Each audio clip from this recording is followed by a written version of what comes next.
Shingo is a pathetic little rascal, stuck being a corporate slave in a mundane 9-to-5 job. Until one day, he gets reincarnated into another world and gains the title of a rich noble warrior with an abundance of wives and concubines. The story begins with a young knight facing off against a man in a uniform. Palm forward, the knight conjures up a powerful attack and unleashes it towards him. Rocks begin flying everywhere until a white flash blinds everyone. And poof, the danger is gone just like that. A few moments later, a green-haired man named Roderick comes along and orders everyone to get back to work. One laborer praises Count Wendelin, our main protagonist, for his magic being so useful, remarking how he flattened everything in an instant. Despite wanting to head back home, Wendelin reluctantly agrees to help Roderick clear another area of rocks. After, Wendelin returns home and is worn out, but gets a warm welcome from 3 girls when he walks through the door. A girl dressed in robes, named Elise, joins them, and as she sits down we get to see why Wendelin can't keep his eyes straight. Elise is worried about him because he always seems tired, and Wendelin explains that Roderick overworked him again today. The 3 girls, named Lena, Louise, and Wilma, express how his relationship with Roderick is not right and that he treats Wendelin like a slave. However, it seems Wendelin doesn't see himself as anything other than a white-collar office worker. Wendelin leaves abruptly to change his clothes, and just then we're shifted to his past life 10 years ago when his existence was a living hell. One day he came home exhausted like usual and fell asleep by mistake on the couch, but suddenly he awakens and forces himself to get up. He goes on to whip up a lavish 3-dish dinner, but before he could take a single bite he began to lose consciousness, and something extraordinary happened. When Shingo woke up, he wondered where the f*** his pork ribs just went, and why this disgusting meal he's never seen before is in front of him. When reaching for a glass he noticed his hand was like a child's, so he grabs a plate to look at his reflection and sees that he really is a child. He looks around stunned by his luxurious surroundings, and after some observation he notices that he's attending some kind of royal wedding. The chump can't believe his luck, and thinks it must be a dream, so he closes his eyes and tries to sleep again. But a few moments later his father comes along and asks what the hell he's doing trying to sleep at a time like this. He takes little Wendelin away to introduce him to some important guests. However, being new to this life he didn't even know his own name, so he couldn't tell it to them, which embarrassed his father. Luckily his older brother Eric shows up in the nick of time and takes the attention off him. He expresses his thanks to everyone for coming on behalf of himself and Wendelin. It turns out the wedding is actually their older brother Kirk's, who's getting married to the daughter of an emperor. After his speech, Eric sits down with little Wendelin. He states how their father must be relieved that a noble's daughter has married into the family, and Wendelin asks if this makes them nobles too. Eric explains that they're Baumeisters, a respected name, so they're of genuine nobility anyway, which gobsmacks Wendelin as 5 minutes ago he was just an average Joe, ready to put a shotgun in his mouth. Wendelin looks around and thinks that they must be pretty high up to be able to throw a ceremony like this, and enjoys some of the yummy food before him. However, the next day, he's taken aback by the quality of food at breakfast, a stark contrast to yesterday. He's left to eat dry bread and soup which tastes like water. Wendelin looks around and notices that the place looks worse than a homeless shelter, so after breakfast he finds Eric to make sense of what's going on. He tells Eric that he's confused because they were able to throw such a party the day before, but Eric explains it was all for show for their guests, and in reality they're so poor they have to go to KFC to lick other people's fingers. Jokes aside, Eric says that they have to maintain their noble pride in front of others. Now it's back to bread and water. At that moment Wendelin thinks he might have been better off in his previous life, and to make matters worse, he realizes he's the 8th son, so his benefits are minimal. Later, Wendelin looks at a map and sees that they live in the Kingdom of Helmut, which has a population of 1 million. However, upon inspecting the map further, he sees that they live in the Baumeister Knightdom, which has a population of 800, the smallest out of the entire region. Wendelin observes his desolate surroundings, thinking to himself that his life is so screwed. But just when he thought things couldn't get any worse, he finds out his brother Eric is leaving, along with 2 of his other older brothers. It turns out they all agreed to leave once their brother Kurt got married, since they can't afford to split up the land between the 8 of them. They will cease to be nobles, but explain that in reality everything comes down to skills, so they will be fine. Wendelin begs to go with them, but he can't since he's just a little kid, and just like that his 3 brothers set off to discover their own purpose in this world. Angry and determined, Wendelin heads to the library to learn anything he can to change his circumstances. But unfortunately, he can't find any useful books. Upon putting a book back, he accidentally knocks a ball off the shelf along with a couple of pieces of paper. Wendelin picks up the piece of paper, which is actually a magical crystal ball instruction manual. He scoffs at the idea of magic, but something draws him in to carry on reading. It is written that everyone possesses mana, but it's said that only 1 in 10,000 has enough mana to cast magic spells. Wendelin figures it's all just a bunch of BS, but for the sake of having no regrets, he decides to take a leap of faith and see what happens. He attempts to cast a magic spell on the crystal ball, but nothing happens. However, a few moments later, the crystal ball shines like a rainbow, which proves that he has a high aptitude for magic. Wendelin immediately begins searching for more magic guides, but is suddenly met by his father, who orders him to ditch the stupid books and find some firewood from the forest. Later, he attempts to activate his magic skills but fails miserably. Out of nowhere, a mysterious man appears and descends out of thin air, declaring that finally he stumbled upon someone with a magic level to match his own. As it so happens, the dashing stranger is none other than Alfred Rainford, a mage who was the former court magician of the esteemed dukedom of Blycroder, one of the mainlands of their kingdom. They unintentionally provoke a wild boar that rushes at Wendelin, who almost pees his pants. Wendelin tries running away, but Alfred grabs him and makes him face his fear. The wild boar charges at them and Wendelin is shitting his pants. However, as the boar gets closer, he casts a wind spell, pushing it back completely. Alfred congratulates Wendelin on using his first magic spell. But it's not over, as the wild red-eyed boar rushes at them once again. However, Alfred effortlessly blows it away with a mere flick of the finger, showing off his flawless magic.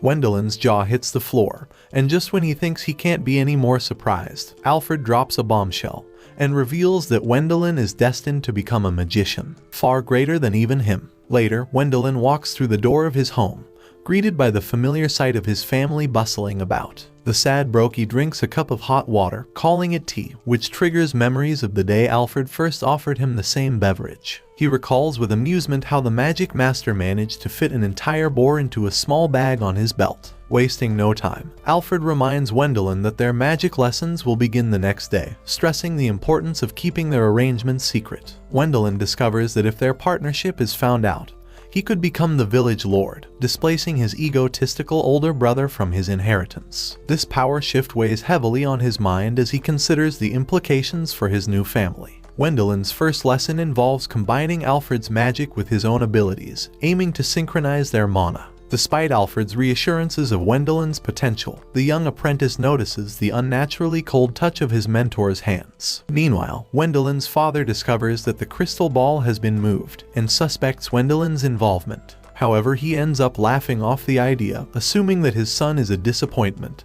and lacking of magical talent. As the days pass, Wendelin makes remarkable progress under Alfred's guidance, mastering many advanced techniques of magic. Alfred even surprises Wendelin's family by bringing a basket of fresh vegetables, saying that he went out to fetch them himself. That evening, the family gathers around the table, marveling at the abundance of fresh vegetables. Wendelin's father, in his usual playful manner, teases him about using magic to acquire the veggies, with his laughter filling the room.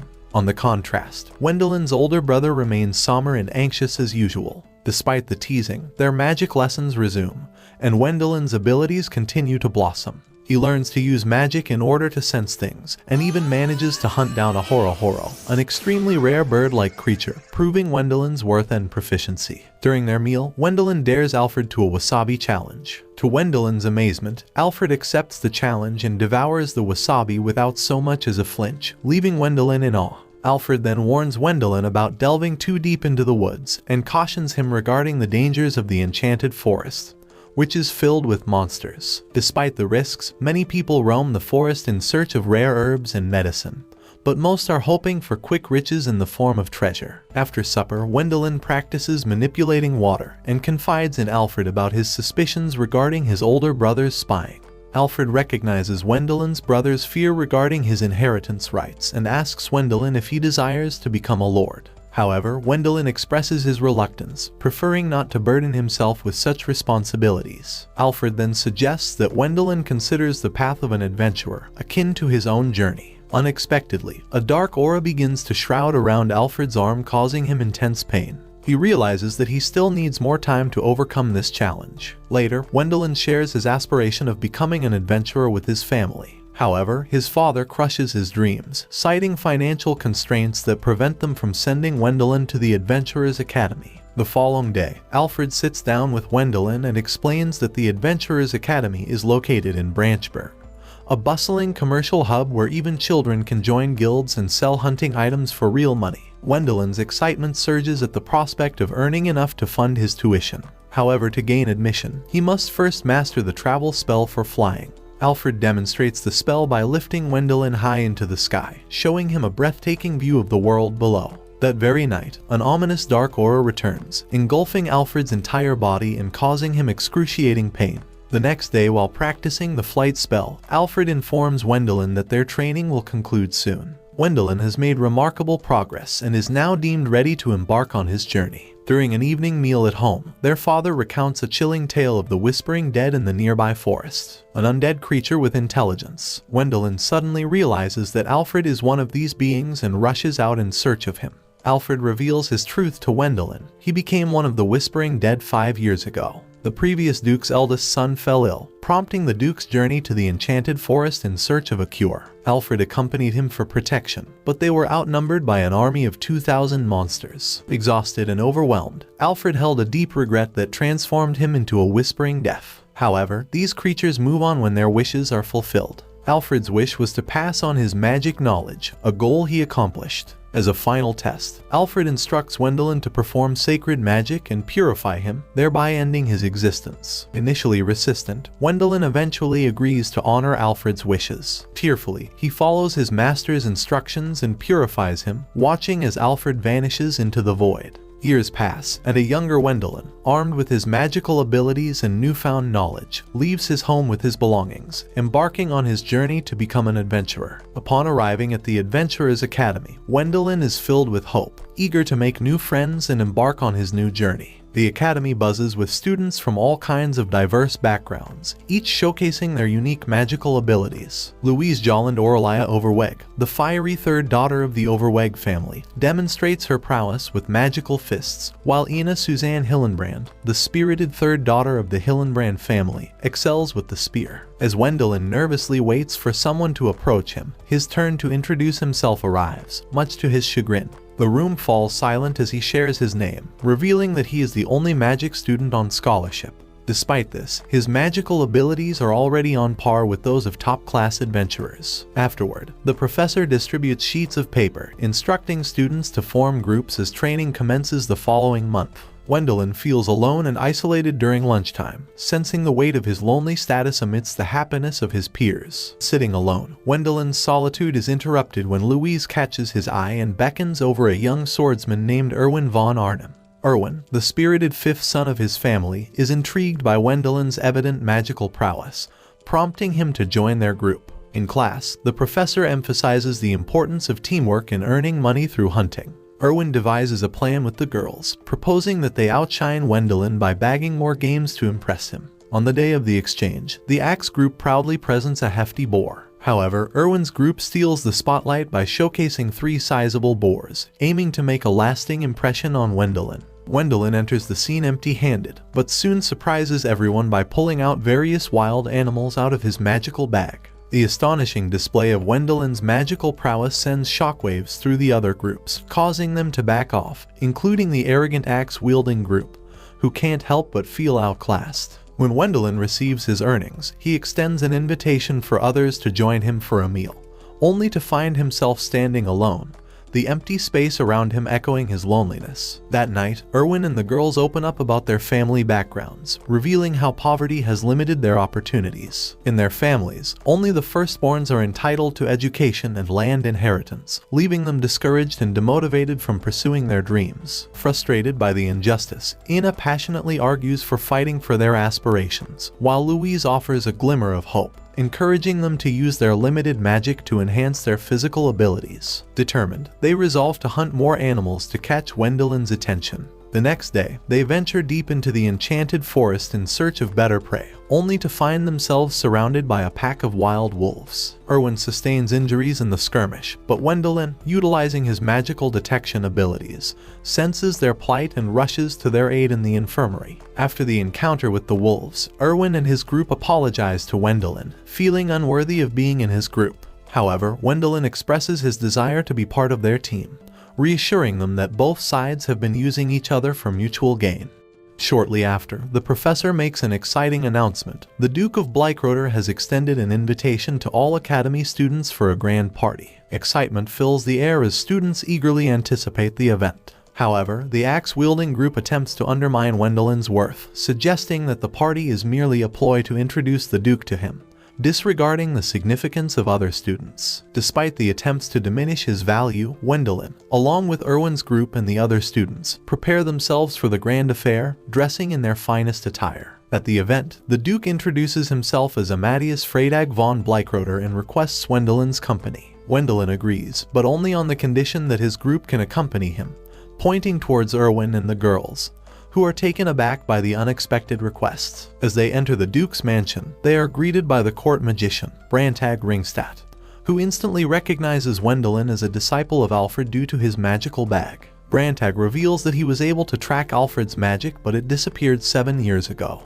After confirming his status, Wendelin reveals that the bag contains belongings of the men who adventured with Alfred, and he expresses his desire to return them. Later, outside the palace, Erwin and the girls reflect on Wendellin's experiences. To their surprise, he appears, and they confess their initial intentions to use him. However, Wendelin points out that both sides had their reasons, and he genuinely wants to form a group with them. They accept his offer, realizing the sincerity in his words. Suddenly, Amadeus and Brantag approach, informing Wendelin that in recognition of his gesture, they will receive a significant amount of money, and he will inherit his master's inn. In the end, Wendelin finds himself dining alone in the grand mansion, contemplating the desire to share his newfound wealth. He gazes at the list of his group members' names, cherishing the friendships he has formed and looking forward to the adventures that lie ahead. Wendelin decides to bring his party members to Erich's upcoming wedding ceremony, which is scheduled to take place during the summer break of the academy. They travel on a magic airship with Brantag, who serves as their guide and is heading to the capital. During the journey, Louise dresses extravagantly, hoping to catch the eye of a nobleman at the wedding. However, she stumbles and leans on Erwin, who nervously grips a bar, fearing the possibility of the ship crashing. Brantag appears on the ship to report on the situation of their domain, reassuring Louise that magical ships are safe. However, he mentions the potential threat of a giant dragon, and suddenly, an undead version of an ancient dragon surrounds them. A skeletal dragon emerges and attacks the ship, causing panic among the passengers. The captain assures them that Brantag will handle the situation, but Brantag explains that he cannot use sacred magic against the dragon. Instead, he instructs Wendelin to take on the challenge while he protects the ship. Wendelin accepts the challenge and confronts the dragon, using his sacred magic to defeat it with guidance from Brantag. He places the dragon's bones, including a red gem from its chest, into the sacred bag. Back on the ship, Wendelin expresses his desire to make a purchase in the capital. However, Eruterio, a merchant friend of Brantag with political influence, arrives and explains that it might be complicated for him to make such a purchase. Upon their arrival in the capital, the students are eager to go shopping. Brantag excuses himself, leaving Eruterio in charge. Out of the blue, an army approaches, and a knight expresses gratitude to Wendelin for his bravery in defeating the dragon. He informs Wendelin that the king eagerly awaits his presence. They are swiftly escorted to a waiting carriage, which transports them to the castle. Once there, the other students head off to visit Erich, leaving Wendelin and Eruterio alone. Inside the castle's grand halls, the king expresses his heartfelt appreciation to Wendelin, granting him the prestigious title of baronet, along with the twin dragon medal. Wendelin solemnly pledges his loyalty to the king as part of the ceremony. Meanwhile, at Erich's residence, Brantag discusses Wendellin's new status with the other students. He explains that within the Baumeister lineage, the highest rank achieved is that of a knight, meaning Wendelin now heads a new family branch. The students feel a tinge of sadness, worried that this newfound responsibility might hinder Wendellin's adventures. However, Brantag offers reassurance, explaining that without any landed estates, Wendelin remains free to pursue his adventurous endeavors, which lifts their spirits. Back at the castle, the process of selling assets begins, leading to a disagreement over Wendellin's fair share of the proceeds. Lord Marshal Edgar and Lord Commissioner Ruckner negotiate over the value of dragon bones and magic stones. However, Cardinal Hohenheim steps in, revealing Wendellin's honored status as an emissary of light, swiftly resolving the dispute. Ariterio adds that the Cardinal is a savvy individual who would anticipate favors in return for his support. Upon leaving the castle, Wendelin encounters a man attempting to recruit him as an officer, only to be stopped by the kingdom's guards. Ariterio advises him to get used to such attention, as being a baronet will attract many offers for employment and marriage proposals, which can be draining. The next day is Erich's wedding, where Wendelin meets his brothers Erich, Paul, and Helmut. Erich reveals that their family has yet to receive a wedding gift, as they lack the funds for an extravagant present. Moreover, the Baumeister family serves as vassals to the Duke of Bleichroder, who is expected to provide financial assistance. However, the Baumeisters are unable to repay their debt to the Duke. Feeling empathy for his brother, Wendelin offers to provide the wedding gifts, despite finding the responsibilities of nobility burdensome and overwhelming. Later, Ariterio presents Wendelin with a jar of melted rice with koji, assuming Wendelin intends to trade it. However, Wendelin surprises everyone by teleporting them to his home, declaring it their new residence. He then teaches them how to prepare miso using the koji. As they enjoy the delicious miso, Wendelin reminisces about his days as an office worker, reflecting on the distinction between fermentation and putrefaction. The day concludes with Wendelin happily serving his family and friends. The scene shifts to Cardinal Hohenheim, who summons his granddaughter Elise and informs her that he has chosen her future husband. After the church ceremony concludes, Cardinal Hohenheim invites Wendelin to offer a token of gratitude. Following this, Elise Katharina von Hohenheim, the Cardinal's granddaughter, enters and introduces herself. Wendelin notices her magical abilities, particularly her expertise in holy healing magic, which has earned her the title Saint Hohenheim in the city. Surprisingly, the Cardinal reveals his desire for Elise to marry, mentioning her numerous suitors. Wendelin jokingly suggests joining them, but the Cardinal takes it seriously and swiftly arranges their engagement, showcasing his political acumen. Later, the Cardinal discusses the engagement with his butler, revealing that he had previously obtained the king's approval. He also acknowledges Wendelin's significant gift, indicating his understanding of the church's influence. Meanwhile, Wendelin, disguised as a joker, shares the news of his engagement with his friends. He realizes that there is no such thing as romantic marriages for nobles, and among them, love marriages are a rarity. His brother's wife helps him with his clown costume as Wendelin takes to the streets in his Joker disguise to avoid being recognized. The heartbroken guy just wishes to see the sights of the capital without any disturbance. However, a spearman notices him and identifies him, causing a commotion. People start to recognize him and a crowd gathers, much to his dismay, so to escape the overwhelmed crowd, he teleports away. Back at their inn, Wendelin complains to Erwin and Erich about being recognized. Erwin suggests hiring him as a bodyguard and he agrees, making him his henchman. Wendelin later teleports to the Cardinal's house where he meets Elise. He goes to the rooftop to have a private conversation so he can get to know her better. In reality, he wants to ask her opinion about their engagement because he doesn't want to get stuck in an unhappy marriage all his life. Luckily, when he asks about her consent, she tells him that she's quite happy with the arrangement, leaving him satisfied. In the evening, back at Wendelin's mansion, he informs the girls about his new job, prompting their interest in being hired as well. However, Erwin teases them about becoming his subordinates, which they adamantly refuse. Instead, they playfully suggest becoming Wendelin's concubines. Louise begins designing clothing,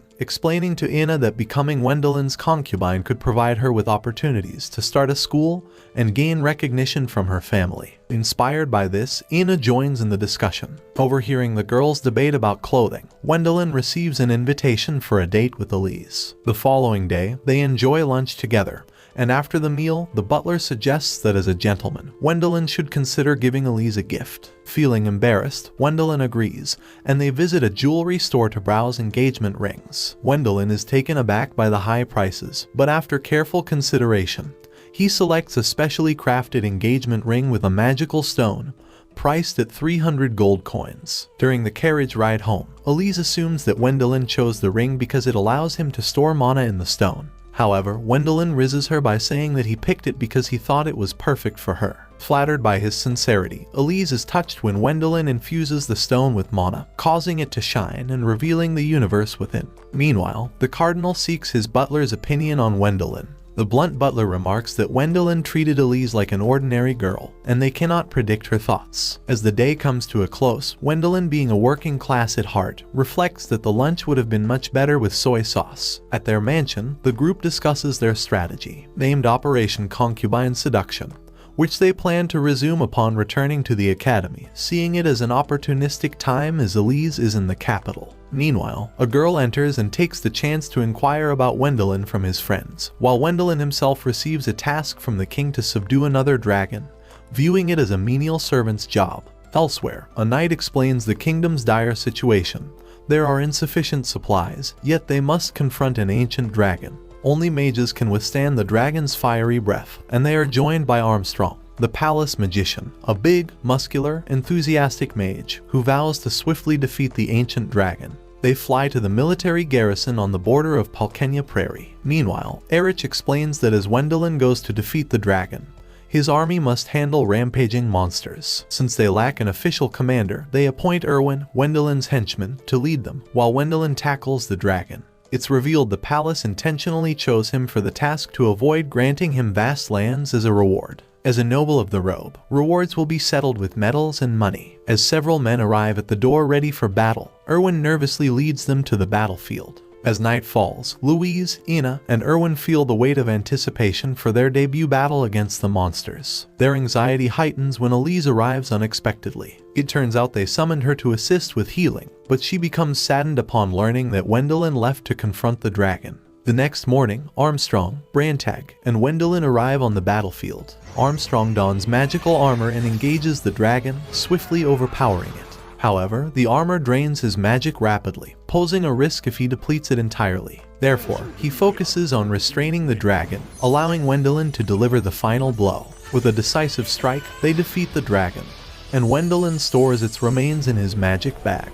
Brantag suggests selling the dragon parts, but Wendelin and Armstrong warn him of the imminent threat of more monsters. Meanwhile, the boys enjoy breakfast with Elise when a soldier arrives with news of Wendelin's victory over the dragon, and the soldiers prepare to return. Though relieved, their joy is short-lived as they learn of the overwhelming number of monsters on the front lines. When Elise's mana runs low, she replenishes it using the gem in her ring. Reflecting on Wendelin's earlier claim of pretending to be a hero, she realizes that if he can muster courage, she can too, even in moments of depleted mana. Continuing to tend to the medicines, Elise listens to the soldiers praising Wendelin, speaking highly of him. One morning, a soldier arrives at the camp mentioning Wendelin's last name, causing Elise to panic and rush to see him. However, she discovers it's her brother, exhausted on the ground. Suddenly, Wendelin appears beside her, and the surprise causes her to faint. When she regains consciousness, Wendelin assures her that everything was a success, thanks to hearing her speak so highly of him. She confesses that she knows he's not a hero, which earns a smile from him. Moments later, the excited Armstrong rushes over to embrace Elise, revealing himself to be her uncle. Eventually, everyone moves to the mansion in the capital. The girls worry that the plan is in crisis as Elise will be living with Wendelin. When Elise visits Wendelin, she assumes he's already engaged to Louise and Ina. However, Wendelin asks if she's okay with the idea of concubines, to which she responds positively. Suddenly, Louise and Ina express their desire to marry him, and he agrees. As Helmut's wedding day nears, Wendelin's deeply religious brothers remind him of the nation's close watch on his actions. They mention an upcoming tournament where he'll have to rely solely on his sword skills, without any magical help. This news makes Wendelin uneasy since he's used to relying on magic and is basically just useless without it. During their training session, the girls' ability to boost their abilities with magic helps them defeat Erwin, who reacts dramatically. They notice Wendelin flying overhead, and Ina mentions his meeting with the Cardinal later. In a chat with Brantag afterward, the guys discuss the tournament details. Brantag emphasizes the importance of winning to avoid embarrassment. He suggests the girls practice without magic, and Erwin realizes he needs to step up his game after Brantag's gentle warning. Over dinner, they learn that Warren, the previous tournament winner, won't be competing this time. Wendelin feels better knowing this, as his main goal is to avoid feeling embarrassed during the tournament. Brantag shares the news that Elise will join their adventurer group, bringing joy to everyone, even though she won't compete in the tournament. Erwin, however, feels uneasy as the only member without magical abilities. Wendelin surprises them by declaring his determination to win the tournament. The following day, they all train rigorously, with Erwin particularly focused on standing out. During a meal break, Wendelin drops the bombshell that Warren will indeed compete, as the king wants him to win to fulfill a teaching requirement. This news adds to Erwin's anxiety, prompting him to inquire if Wendelin would kick him out of the group if he loses. Wendelin reassures him, revealing that Elise is also training in secret due to her fear of disappointment, which helps Erwin realize that even those with magic can feel nervous. He apologizes to the girls and resumes training. As the day of the tournament arrives, Elise surprises the boys with food, while Wendelin, exhausted, falls asleep standing. When his turn to fight against Warren arrives, he gathers his resolve, knowing he must do his best despite the formidable opponent. Warren delivers a knockout blow to Wendelin, leaving him staggering back to Brantag and Armstrong, who are more spectators than cheerleaders at this point. Following Louise's return, almost making it to the preliminaries, Ina finds herself squaring off against Rodrich, an annoyingly stubborn spear user obsessed with Wendelin and a hopeful recruit for his group. To her astonishment, she unfortunately loses and rejoins Wendelin and Louise, sharing insights about Rodrich, a skilled merchant and accountant. Noticing Wendelin dozing off, Elise apologizes for his absence, revealing his surprising role as the meal's chef. Meanwhile, Erwin advances to the final round, gearing up to challenge Warren. Despite lacking magical prowess, the girls advise Erwin to reconsider, fearing he'll be outmatched. However, Erwin is resolute, inspired by the encouraging notes left by Wendelin on their meal. With a newfound sense of confidence, he takes a bite of the food and resolves to compete to avoid disappointing his friend.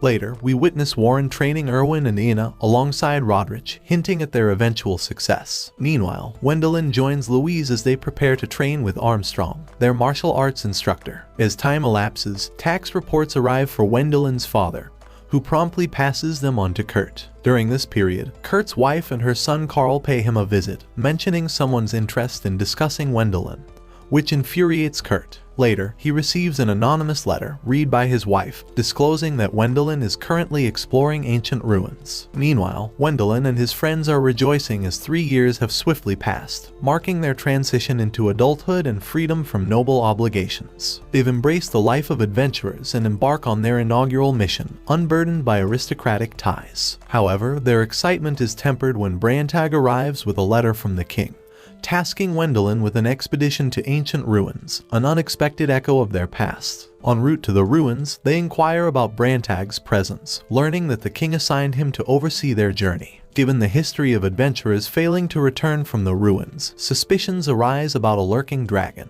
Committed to their moniker, Dragon Busters, they feel compelled to investigate. Venturing deeper into the ancient ruins, they unwittingly activate a cunning magical trap, originating from a long-forgotten civilization. In an instant, they find themselves transported to the depths of the ruins, greeted by an inscription with a cryptic, inverted message. Brantag, their guide, explains the dire situation. They must ascend through the labyrinthine ruins to escape. However, their unfamiliarity with the surroundings renders teleportation useless, leaving them no choice but to embark on the difficult climb upwards. Navigating a winding staircase, they eventually arrive at a dimly lit corridor leading to a vast chamber filled with golems, animated stone guardians of the ancient ruins. As the door seals shut behind them, the golems spring to life, their mechanical movements signaling an imminent attack. Led by Wendelin, the group mounts a valiant defense, ensuring that he conserves his magical reserves for the trials ahead. Amidst the chaos, they stumble upon the skeletal remains of previous adventurers, a grim reminder of the dangers that lie ahead.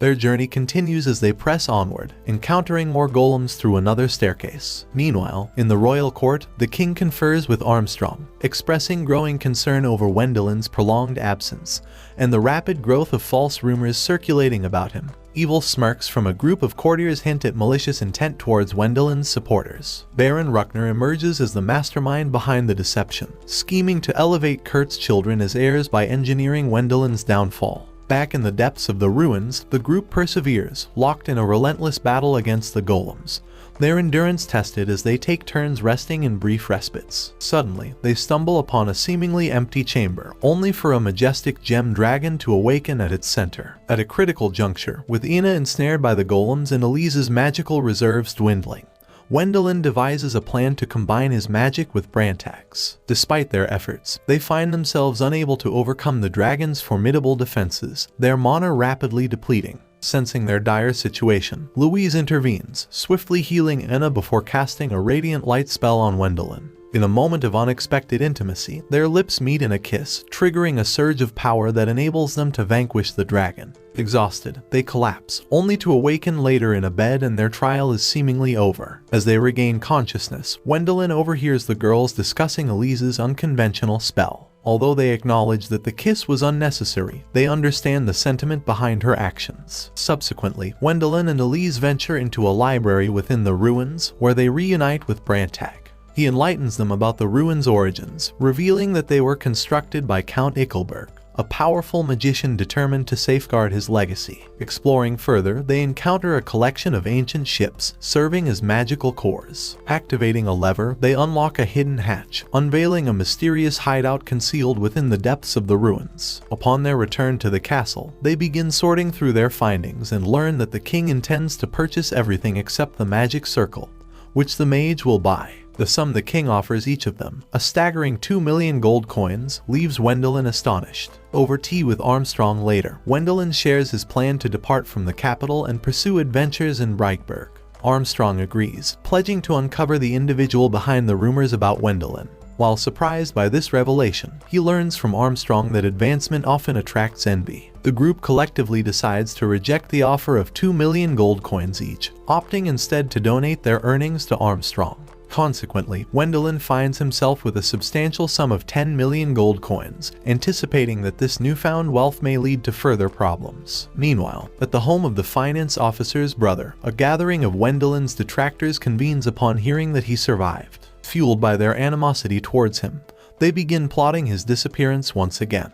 At this juncture, a mysterious hooded figure is seen observing Wendelin and the group. While they enjoy their meal, he mentions their intention to leave the mansion in the care of someone trustworthy, realizing the need for loyalty. After some deliberation, they settle on hiring Rodrich for the role, as he's often the most overlooked and ignored guy of their squad. They offer him the position with a cake, and Rodrich, being a self-proclaimed noble, eagerly accepts it. Later, Louise detects the presence of the hooded figure and alerts the others. Rodrich suggests that Wendelin should leave the capital to uncover the person behind the rumors of his demise, but Wendelin is determined to take action.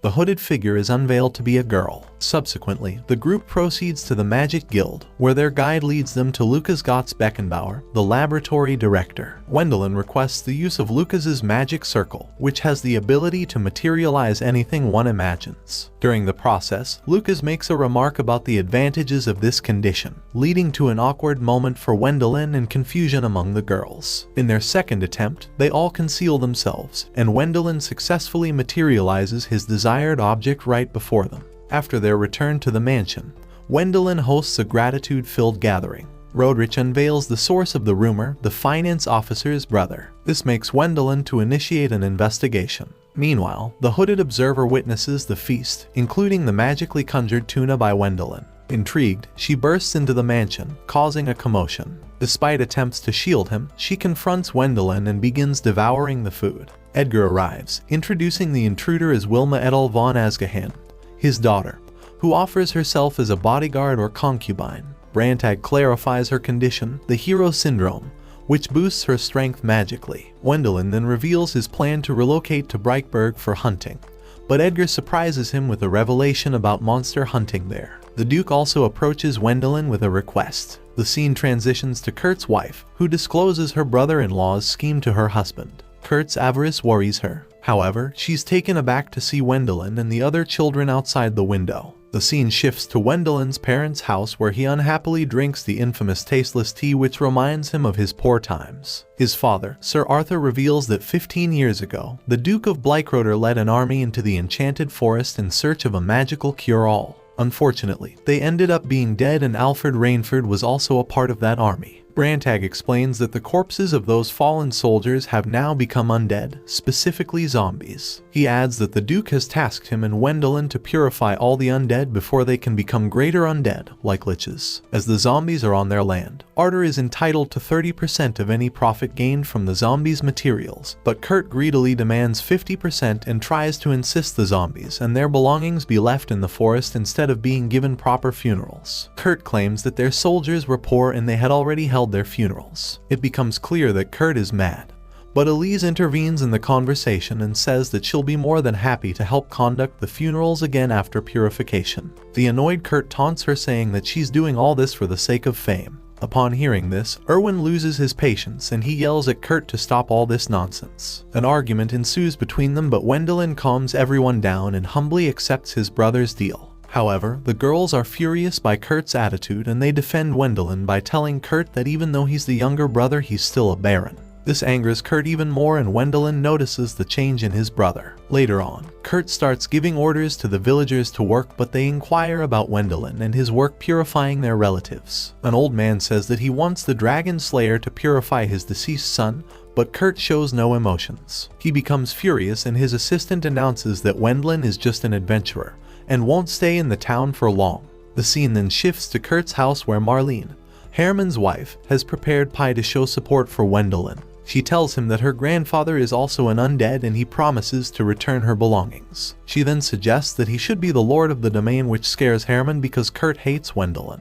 Wendelin realizes Kurt's animosity and jealousy towards his success and is hated by the servants and villagers, who would prefer Wendelin inherit the lordship. The following day marks the beginning of the purification efforts, prompting the emergence of the spirits. With Elise's aid, Wendelin extends the reach of the purification, building a barrier that automatically cleanses any undead crossing its path. Despite their efforts, Marlene's grandfather remains elusive among the spirits. Suddenly, a wyvern and dragon materialize, prompting Wilma to slay them with her axe, facilitating their purification. As more monsters surface, the group engages them in battle, systematically purifying each one. Eventually, they confront Marlene's grandfather, now transformed into a lich. He inquires about his granddaughter, and Wendelin assures him she's safe with a caring individual. This reassurance soothes him, and Elise proceeds to purify him, allowing him to return to the village. Upon delivering the armors to the villagers, they express their gratitude. However, Kurt's fragile ego makes him intervene,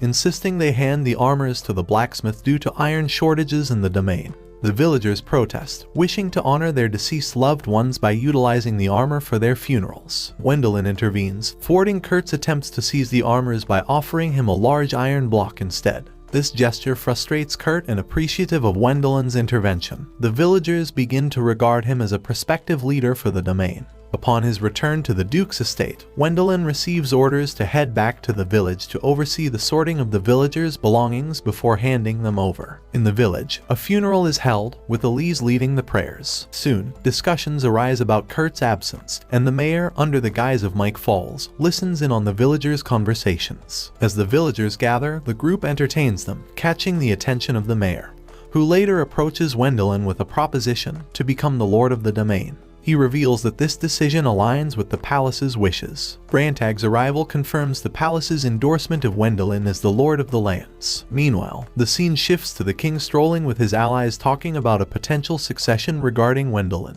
Brantag takes Wendelin aside for a private conversation, delving into the region's history of poor leadership characterized by incompetence and corruption, exemplified by Kurt's atrocious behavior. To rectify this situation, the king devised a secret plan with his trusted advisors. Their aim is to lure Kurt into attacking Wendelin, resulting in his arrest and subsequent resignation, thereby clearing the path for Wendelin's ascension to lordship. The Duke's involvement in the undead purification mission conveniently served as a distraction for executing this scheme.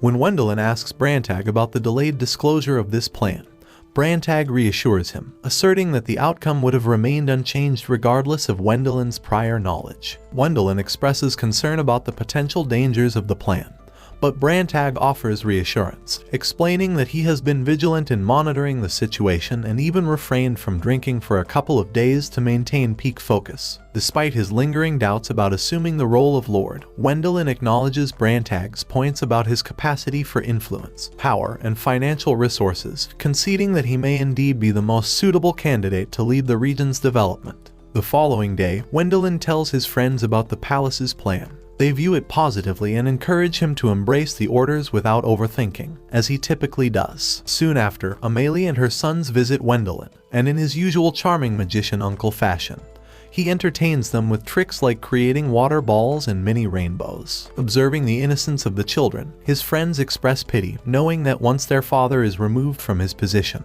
they might lose their noble titles and possibly face exile. Later that night, Wendelin and his friends enjoy dinner with Herman when they are startled by the sounds of shouting outside. Investigating, they find a group of disgruntled villagers on their way to the current lord, urging him to name Wendelin as his heir. Unbothered by the idea of getting in trouble, they show they're not happy with how Kurt's been ruling unfairly. Seeing how serious they are, Wendelin asks for some time to deal with the problem. He surprises them by saying he's going to stick around longer, even though people were saying he'd leave soon. Brantag figures out the village chief is behind the rumors and talks to him, saying he shouldn't mess with other people's plans. Brantag admits the chief means well, but reminds him that the palace doesn't like people doing things on their own. Thankful for the warning, the village chief promises to keep looking out for the village and tells Brantag to be careful of Amelie before leaving. As Brantag makes his way back to the mansion, he finds Wendelin immersed in thoughts about Kurt's potential fate post-removal from his position. His mind gravitates towards the possibility of Kurt facing exile, but Brantag interjects, emphasizing that the palace wouldn't hesitate to silence Kurt permanently. The realization weighs heavily on Wendelin, who dreads the prospect of losing his brother. Determined to intervene, he resolves to approach Kurt the following morning. In their conversation, he proposes a pragmatic arrangement. He offers Kurt a parcel of land upon assuming the role of lord, pledging financial support for its development in return. Viewing it as a mutually beneficial solution, Wendelin carefully marks the undeveloped land on a map. However, Kurt's reaction is far from receptive. Consumed by rage, he tears the map to shreds, accusing Wendelin of secretly plotting to seize his position as the next lord. Despite Wendelin's earnest denial and cautionary words regarding the growing discontent among the populace, Kurt remains angry, ordering Wendelin to leave immediately. Stepping out of Kurt's quarters, he encounters Amelie and her sons, who request a private conversation with him. As he shares his concerns with Amelie, expressing his earnest desire for a happy outcome for everyone involved, Wendelin admits his uncertainty about achieving such a result. She, in turn, reveals her singular focus on the safety and happiness of her children, explaining that her closeness to Wendelin stems from her husband's lack of prospects. Curious about Wendelin's potential role in her children's lives,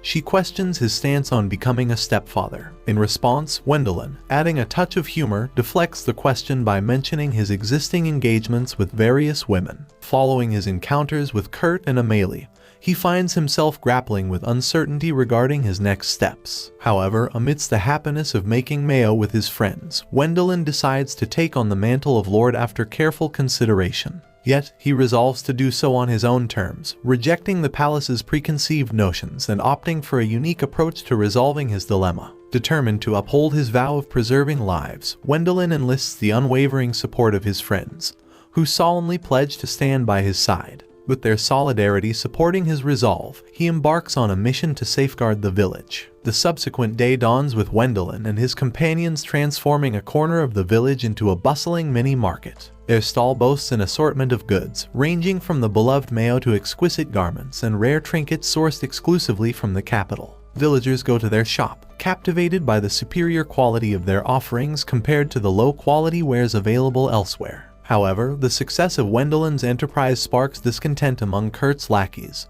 who beseech their leader for intervention. Yet, Kurt finds himself powerless against Wendelin's formidable magical abilities, and his frustration boils over to an impotent rage. As the lackeys disperse in defeat, Wendelin seizes the moment to confront them, materializing before them with his friends encircling them, ready to address their grievances. The following day brings a harsh revelation for Kurt as he discovers that his loyal supporters have been swayed by his brother's tempting offer of a paid vacation to the capital, abandoning Kurt in the process. Meanwhile, Wendelin journeys to the capital to confide in Roderick, revealing his strategy to diminish Kurt's political influence by wooing away his supporters. Afterward, they embark on the task of apartment hunting. Wendelin's aspirations extend beyond political maneuvering. He envisions a peaceful home for Amalie and her 2 sons once he assumes the title of Lord. As for Kurt, he plans to send him to the church, a sanctuary removed from the palace's grasp. Unbeknownst to them, Ruckner, harboring malicious intent, schemes in the shadows. Ruckner's devious plot unfolds as he dispatches a messenger to Kurt, who finds him alone in the rain, consumed by thoughts of vengeance after Wendelin's successful bribery of his lackeys. The messenger presents Kurt with a gift from his master, a purportedly legendary item known as the Dragon Flute, promising it will aid Kurt in slaying his magician brother. Intrigued by Ruckner's sudden act of generosity, Kurt asks the messenger for further explanation. Learning of his evil desire for rights to the undeveloped land, Kurt realizes the potential alignment of their interests and agrees to the offer. With resolve, he ventures into the forest where Wendelin and his companions await. As he approaches alone, Brantag keenly senses his newfound confidence, hinting at the possession of something valuable. Sensing a shift in dynamics, Wendelin chooses to confront his brother, disguising their meeting as a mere coincidence. However, Kurt astutely recognizes the presence of Wendelin's retainers concealed in the leaves. With a surge of hostility, he directs baseless insults at Wendelin, gradually descending into erratic behavior. He asserts with a touch of madness that despite Wendelin's remarkable abilities, he cannot inherit the land due to his birth order as the 8th son. In a tense standoff, Kurt exposes the dragon flute received from Ruckner, threatening to sound it if anyone dares to move. Brantag immediately recognizes the flute's legendary status, understanding its capability to summon an army of dragons, a force even their group would struggle to contend with. As Wendelin's friends condemn Kurt's reckless actions, warning of the dire consequences if the dragons were to appear, Kurt dismisses their concerns with a mocking laugh, asserting that the dragons would spare the flute's wielder. Despite Wendelin's heartfelt appeals to reason, Kurt disowns his family and allies, branding them as traitors. He descends further into madness, heartlessly disregarding the well-being of his wife and children, and greedily anticipating the wealth he stands to gain from Wendelin's demise. Faced with his brother's irredeemable deviance, Wendelin's resolve to attack him intensifies, only to be met with Kurt's taunting threat to sound the flute. However, Kurt's boasting topples, and he flinches at the last moment, relishing in Wendelin's momentary fear. With a cruel laugh, he celebrates the sight of his genius magician brother reduced to terror. In a final desperate attempt, he blames Wendelin for the impending deaths, proclaiming that their blood will stain his hands for daring to compete for succession. With resolve, he raises the flute to his lips, poised to summon its power. Brantag, seizing the moment, launches a surprise attack at Kurt. But to his dismay, the flute deflects the assault, leaving Kurt smirking confidently, assured of his impending victory. As he blows into the flute, the sky darkens ominously, and ghostly spirits emerge from the ground. However, to everyone's surprise, no dragons appear, leaving them bewildered. Despite his brother's treachery, Wendelin remains determined to aid him, but Ina's intuition warns her against approaching Kurt, sensing an unsettling aura emanating from him. Elise, too, detects the malevolent energy exuding from the ghosts, making Brantag realize the truth. It dawns on him that Kurt did not possess the legendary dragon flute, but instead wielded the Flute of Grudges, a sinister artifact capable of summoning vengeful spirits to aid its user in a suicidal assault against their enemies. Kurt, deceived by the sender of the flute, had unknowingly unleashed its deadly power upon himself and his surroundings. As he becomes possessed by the vengeful spirits, his anger towards Wendelin intensifies, fueled by his own deep-seated grudges merging with those of the ghosts. His eyes blaze red with fury as the ghosts converge around him, morphing him into a colossal, monstrous entity. Wendelin, paralyzed by fear, watches in horror as his brother transforms into the monstrous form, with Brantag urging him to use his holy magic to vanquish the threat swiftly. However, overwhelmed by terror, Wendelin finds himself unable to act, frozen in place. Elise steps forward bravely, shielding Wendelin from the monster's onslaught with her own magic. Despite her valiant efforts, her powers alone are insufficient to overcome the formidable creature. Witnessing Elise's struggle snaps Wendelin back to reality, and he resolves to support her in their battle against the monstrous abomination.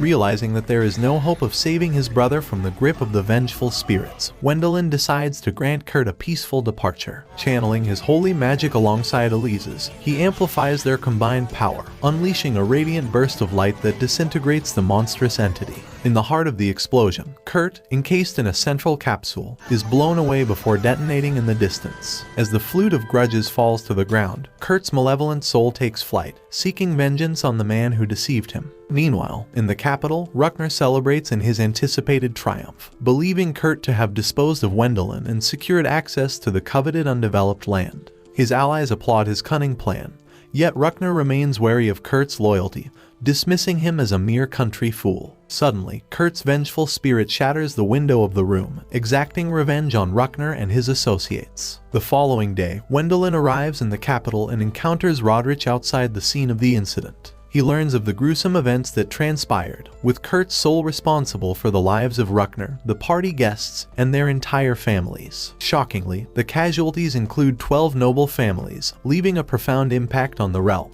Though the priests have purified Kurt's malevolence, news of the massacre spreads rapidly. Rodrich cautions Wendelin that it's now unsafe for Amalie and her sons to remain in the capital, as their association with Kurt would provoke animosity from the populace. Recognizing the impossibility of a peaceful life for them in the capital, Wendelin resolves to relocate them elsewhere, regretting his inability to provide more for his sister-in-law. Later, when he meets Armstrong and Brantak, he shares that Herman has chosen to harbor Amalie and her sons within their family for the time being. Reflecting on the situation, he expresses his frustration with the noble's selfish manipulation of others as pawns, operating from the shadows. He curses Ruckner and condemns the nobles aligned with the king, labeling them all as selfish individuals. However, Brantag interjects, urging Wendelin to introspect and acknowledge his own status as a noble. The weight of Brantag's words weighs heavily on Wendelin, plunging him into a profound state of grief that lingers for many days. Sensing his distress, Elise observes his inner turmoil and offers him peace and reassurance, assuring him that he bears no fault for the actions of others. Her comforting words bring some feeling of peace to Wendelin's troubled heart, inspiring him to reject the cold-bloodedness of his noble peers and pledge himself to becoming a compassionate and benevolent ruler who prioritizes the well-being of his people. Encouraged by Elise's unwavering support, he resolves to embark on a path of noble leadership guided by empathy and integrity. With his resolve strengthened, Wendelin sets out to meet with the king, once the affairs at home have been settled. Impressed by his swift resolution of the undead in his territory, the king commends him and bestows the land to him as a reward. Additionally, recognizing the magnitude of developing such vast lands, the king offers Wendelin further reward and asks if there is anything else he desires. In response to the king's offer, he swiftly seizes the opportunity, proposing to allocate 2 vacant noble titles to individuals of his choosing in exchange for his efforts in developing the land. However, his proposition is met with staunch opposition from unexpected quarters. The Prime Minister, the General, and even a priest strictly object to Wendelin's request, deeming it audacious and inappropriate. They admonish him for his perceived rudeness and demand that he take back his proposal immediately. The General goes so far as to question Wendelin's suitability to oversee the vast tract of land, suggesting that half of it should be stripped from his control. In contrast, the Prime Minister contends that while the General may have ulterior motives, individuals possessing extraordinary magical abilities like Wendelin are essential for the land's development. Amidst the escalating quarrel, even the Pope interjects with his opinion, further fueling the heated debate. Duke Amadeus eventually joins the debate, openly aligning himself with Wendelin's cause. However, as selfish demands continue to spread through the discussion, Armstrong intervenes, silencing the dissenting voices and advising Wendelin to retract his request. Surprisingly, he steps forward, offering to take charge of half of the land for development using magic. However, the king dismisses his request, emphasizing the urgency of developing the territory and the necessity for Wendelin's singular focus on the task. Recognizing the paramount importance of the land's development, the king agrees to Wendelin's initial request, granting him the authority to confer 2 noble titles and elevating him to the rank of Count. Amidst the tension, Armstrong subtly signals his support for Wendelin, prompting a knowing wink between them. Though the king catches wind of their covert exchange, he proceeds with his decision, acknowledging Wendelin's role in the development of the territory and granting him the desired titles. Returning home after receiving his reward, Wendelin shares with Amalie his intention to bestow noble titles upon her children when they come of age. Grateful for his generosity, Amelie still extends her offer for him to become a stepfather, but Wendelin politely declines. Subsequently, he immerses himself in the task of developing his territory using magic, with Erwin and Rodrich assisting him in the field. While Wendelin seeks rest after clearing rocks from one area, Rodrich presses him to tackle another site, urging him to blast away rocks for the construction of a church. Wendelin soon learns that the Pope has plans to establish a church in his territory as part of an agreement brokered with the king. Additionally, the Duke, General, and Prime Minister have designs to erect holiday homes in the area. However, Wendelin has no intention of relinquishing the land to them, as he intends to establish a soy sauce factory instead. As he faces a burst of requests from his friends, he feels like he's in the middle of a crazy show. Louise and Armstrong show up like a funny team, dragging him off for their regular workout. Wilma gets all excited about a huge banana, like a kid in a candy store. Then Ina jumps in with an errand request, and Rodrich insists on finishing work first, adding a hectic twist to the existing chaos. With everyone bombarding him, Wendelin feels like he's caught in a whirlwind. Deciding to escape the madness, he heads home for lunch. Sitting down to a meal that reminds him of his past life, he can't help but laugh at the silliness of his new noble life. After all, who knew being the 8th son of a poor noble would come with such a crazy bunch of friends and hilarious situations? And this brings the anime to an end. Don't forget to like the video if you enjoyed, and subscribe with notifications on so you never miss out on any more of my recaps. Until next time, take care.